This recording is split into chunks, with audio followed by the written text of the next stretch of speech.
સુરેન્દ્રનગરમાં ક્યારે વરસાદ પડશે, મોરબીમાં ક્યારે વરસાદ પડશે, બોટાદમાં ક્યારે વરસાદ પડશે, મહીસાગરમાં ક્યારે વરસાદ પડશે. હવામાન વિભાગની ઘણી બધી મેં આગાહી અને નિષ્ણાંતોની વાત કરાવી અને બધા લોકો આવી જ કોમેન્ટ કરે છે, પરંતુ અમુક લોકોની મને વાત વ્યાજબી લાગી અને એના માટે હું આજે આવી ગયો છું વિસાવદરના હરિપુર ગામમાં. આજે મારી જોડે એક શિક્ષિત નિષ્ણાંત છે જે વર્ષોથી હવામાન વિભાગનું જાણે છે, કંઈક તટસ્થ રીતે મૂલ્યાંકન કરે છે અને ખેડૂતના દીકરા છે અને એક શિક્ષક છે. આ માણસને હું મળાવું, એમણે આખા વર્ષ દરમિયાન એક નિચોડ કાઢ્યો હોય છે, કશ જોયા હોય છે, વાદળા જોયા હોય છે, એમની આખી થિયરી છે અને આ થિયરી તમને સમજાવશે. જો તમે ખેડૂત છો અને ખેડૂત તરીકે જાણવા માંગો છો કે આવતા 2 મહિનામાં કેવો વરસાદ થશે, કેટલો વરસાદ થશે, તો આ જે ઇન્ટરવ્યુ છે એ તમારે માટે જોવું જરૂર છે. આવો મારી જોડે હું જોગલ નાથા અને સાગર જોશી, અમે બંને મિત્રો આવી ગયા છે અમદાવાદથી આ હરિપુર ગામની સફરે.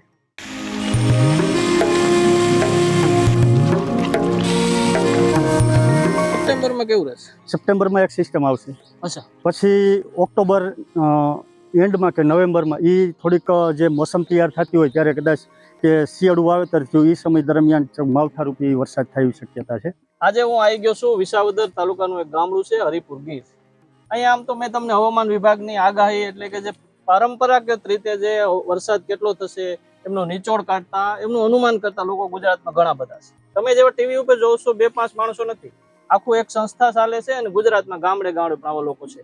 હું તમને મળાવી દિનેશભાઈ રાખોલિયાને, એક શિક્ષિત છે, ગવર્મેન્ટ નોકરિયાત છે, સરકારી નોકરિયાત છે અને સાથે સાથે ખેડૂતોનું કંઈક ભલું થાય, સારું થાય એના માટે વરસાદ કેટલો પડશે, કેવો પડશે એનું એક અનુમાન લગાવે છે. આપણે દિનેશભાઈ જોડેથી જાણીએ, એમના વિચાર જોઈએ, શું કહે છે. હવે 2 મહિના ચોમાસાના બાકી છે, આખી સ્થિતિ શું છે. આપણે ત્યાં ગુજરાતમાં અત્યારે 27% અમુક જિલ્લામાં ઘટ છે, જ્યારે અમુક જિલ્લામાં 166% પણ વરસાદ થઈ ગયો છે. હું દિનેશભાઈને મળાવું, શું કહે છે દિનેશભાઈ? રામ રામ. રામ રામ. મજામાં સાહેબ? મજામાં મજામાં. તમે આમ બેઝિક કેના ઉપરથી જોવો છો? તમે જે વર્ષા વિજ્ઞાન છે આપણું, કે તમે આ જોવો છો વરસાદ કેટલો થશે, ક્યારે થશે, કેવી રીતે પડશે, કયા જિલ્લામાં પડશે, તમારું આમ બેઝ કયો છે?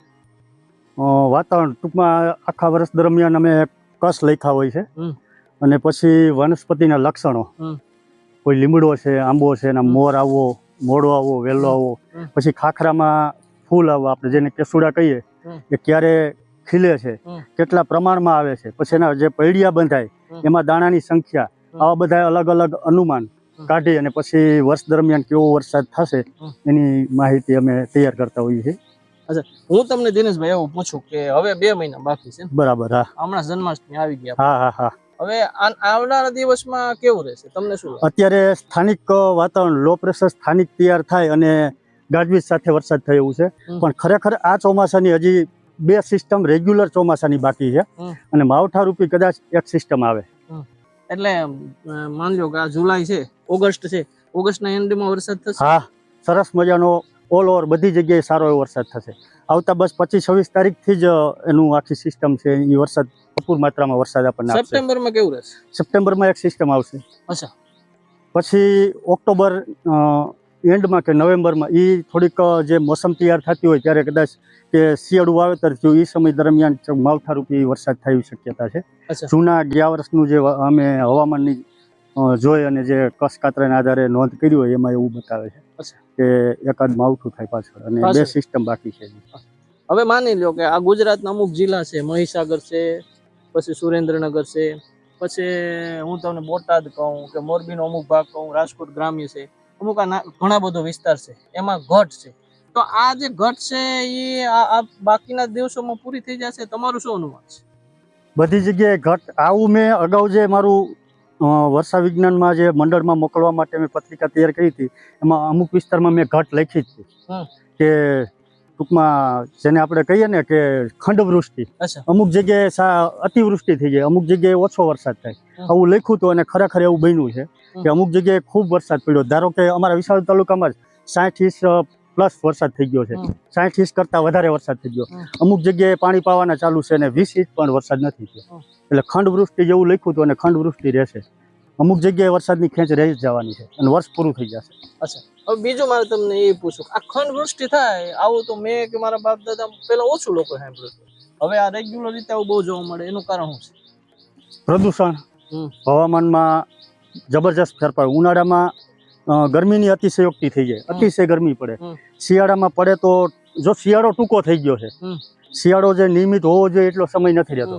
શિયાળો 1-2 વખત ઠંડીના રાઉન્ડ આવે અને શિયાળો પૂરો થઈ જાય એવું કહીએ તો પણ ખોટું નથી એમ. બરોબર, એટલે શિયાળુ પાક જોઈએ એવા સક્સેસ નથી જતા, સફળ આપણે નથી થતા. એનું કારણ કે લાંબો શિયાળો ચાલતો નથી અને ઉનાળાનું પ્રમાણ લાંબુ થઈ ગયું, કારણ કે પ્રદૂષણ મુખ્ય કારણ તો એનું એ જ કહી શકાય. અને વૃક્ષો ઘટતા જાય છે દાડે દીએ. એટલે વૃક્ષ વાવેતર ટૂંકમાં પર્યાવરણને વ્યક્તિ લોકોએ પોતે જ પોતાની રીતે પગ ઉપર કુહાડો માર્યો છે એવી સ્થિતિ આજે થઈ છે. એટલે અતિવૃષ્ટિ, અનાવૃષ્ટિ, ગમે ત્યાં અતિશય તાપ પડવો, આવું બધું થાય છે. તો આ મને હવે દર વર્ષે આવું રેગ્યુલર આવું થશે ખરું? જો આપણે પ્રદૂષણ, ટૂંકમાં પ્રદૂષણ એટલે ઘોંઘાટથી માંડીને હવાનું છે, ધુમાડાનું છે, વાતાવરણનું છે, પાણીનું છે, દરેક પ્રદૂષણમાં વ્યક્તિ, દરેક લોકો પોતે જ ધ્યાન દઈને કે હું આ થોડુંક સુધારાત્મક પગલાં રચનાત્મક રીતે આગળ વધું, અને જો બધું કાળજી રાખે આખો સમાજ તો જ આમાંથી બચી શકાય, બાકી કોઈ બચવાની બારી નથી ને આવું થતું જ રહેશે. અચ્છા, તમે તો ટીચર છો, બોલો હું તમને એમ કહું, તમે ટીચર છો, મૂળભૂત તો આની જોડે તમારે કઈ આમ નજીકનો નાતો, તમે કેમ આવું ટાઈમ કાઢો છો, આવું જોઉં છો ખેડૂતો માટે? મને એક આ શોખ છે અને બીજા નંબરમાં હું ખેડૂત પુત્ર છું. મારે જમીન 40 વીઘા છે.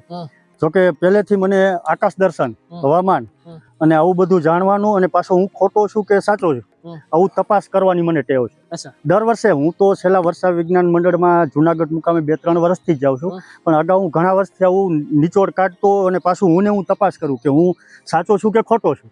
અને ખરેખર 80%, 85%, ક્યારેક 70% હું સક્સેસ સાચો હોઉં છું. એટલે પછી હું આ રીતે વર્ષા વિજ્ઞાન મંડળમાં મારી પત્રિકા તૈયાર કરીને મોકલું છું. તમે જ માન લો કે કોર્સ આધારિત તૈયાર કરો તો એમાં કન્ફર્મ આમ થઈ જાય ખરું કે એ જે આપ્યું એ ડેટા? હા, એમાં ગયા વર્ષની મેં જે આગાહી કરી છે એમાં 75% હું સાચો પડ્યો છું. અચ્છા. પછી અમુક કોઈ એમાં ઘણા બધા કારણો હોય, કારણ કે આ તો કુદરત છે, પ્રકૃતિ છે, એમાં કઈ ફેરફાર થાય અને ક્યારેક આપણે ખોટાઈ પડીએ એવું નથી. પણ 75% ગયા વર્ષની મારી જે આગાહી છે ને એમાં હું સક્સેસ છું. બરાબર. પછી તમે શું કરો છો અત્યારે, ક્યાં છો? હું વિસાવદર તાલુકાનું ખાંભાગીર, મારું ગામ હરિપુર ગીર, પણ ખાંભાગીર મારા ગામથી 4 કિલોમીટર દૂર, ત્યાં હું પ્રાથમિક શિક્ષક તરીકે નોકરી કરું છું. અત્યારે હું છેલ્લા 4-5 વર્ષથી ત્યાં આચાર્ય છું. અચ્છા. પછી આમ ગામના લોકો, ખેડૂતો કોઈ પૂછે કે માસ્ટર સાહેબ શું વરસાદનું છે એવું કોઈ પૂછે તમને? હા, પૂછે અને વ્યવસ્થિત જવાબ દઈ. અને એ તો છેલ્લે આપણે જવાબ દઈ મોટે ભાગે તો સાચું પડે, ક્યારેક આપણી આગાહી ખોટી પણ ઠરે.